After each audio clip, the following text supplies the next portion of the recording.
machine. Hi, my name is Siti Syarimi. Hi, Assalamualaikum. Today we are going to present about the house law refrigeration. We address the need of manipulate thermal equilibrium. Naturally, heat transfer follows the second law thermodynamics, moving from the high temperature regulation to low temperature regulation. However, for the food presentations, we must force heat to move against this axis. This is critical technology necessary. Without the thermal system, we would be unable to maintain the cold chain required the global food logistics. However, will be able to safely store necessity like medicine supply, like mRNA vaccine, which is required the present and sub-zero temperature.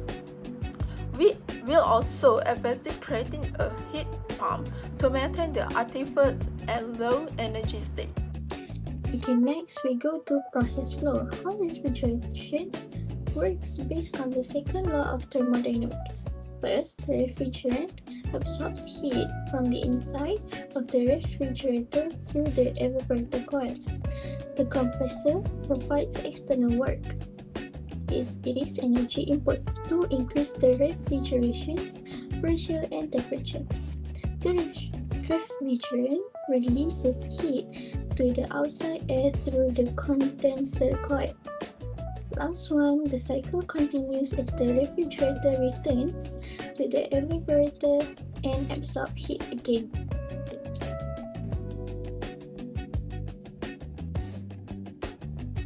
Moving to our approach, the system function has a continuous closed-loop cycle. For the apparatus, the refrigerant acts as a cool liquid. It absorbs heat from the interior foods, causing it to blow and turn to low-temperature gas. For the compressor sensor, this is part of the system. It takes the gas and performs mechanical work on it, compressing it into high-pressure, high-temperature gas. Condensation, this gas flows to extension close at the back of the fridge. Because the gas is now hotter than the room air, it rejects heat to soldering, wind convection, and radiation, causing it to condense back into the high-pressure liquid. To quantify our approach, we use two key metrics. First, heat transfer during phase change is governed by Q equal to mL, where Q is thermal energy, M is the mass of the refrigerant, and L is the specific latent heat of the vaporization. This explains why phase changes are so efficient at moving heat. Secondly, we measure efficiency using the coefficient of performance, or COP. COP equal to QC divided by W, where QC is the cooling capacity and W is electrical work input from the compressor.